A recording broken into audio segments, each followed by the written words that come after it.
পুড়ে যাওয়ার মানে হার বা ধরনটা কতটুকু তিনি পুড়ে গিয়েছেন, এবং এটা নিয়ে আমাদের ভিতরেও আমরা অনেক সময় বিভিন্ন খবরের কাগজে দেখি বা খবরে দেখতে পাই যে এত শতাংশ পুড়ে গিয়েছেন, এত শতাংশ পুড়ে গিয়েছেন। এটা আসলে পুড়ে যাওয়ার সেভিয়ারিটি আপনারা কিভাবে নিরূপণ করে থাকেন? খুবই সুন্দর একটি প্রশ্ন আপনি করেছেন।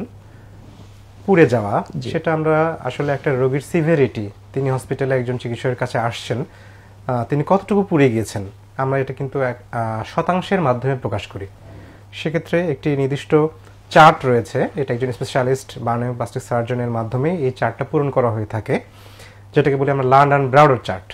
এই চার্টের মাধ্যমে আমরা একজন রোগীর সম্পূর্ণ শরীরকে, দৃশ্যমান তার যে শরীর, দৃশ্যমান এই শরীরকে শতকরা 100 ভাগে আমরা ভাগ করে থাকি, এবং চার্টে আমরা পূরণ করে থাকি তিনি কোন কোন জায়গায় পুড়ে গিয়েছেন। এই পুড়ে যাওয়ার চার্টের উপর ভিত্তি করে আমরা শতকরা হারটা নিরূপণ করে থাকি। তো কোনো রোগী হয়তো 10% পুড়ে গেছেন, কোনো রোগী হয়তো 15% বা 20% পুড়ে গেছেন।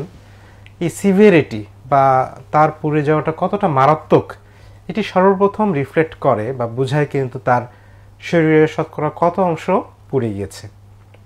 এছাড়াও আরও কিছু প্যারামিটার আমরা গ্রহণ করে থাকি, যে তিনি কতটুকু সিভিয়ার, কতটা মারাত্মক বা জটিল।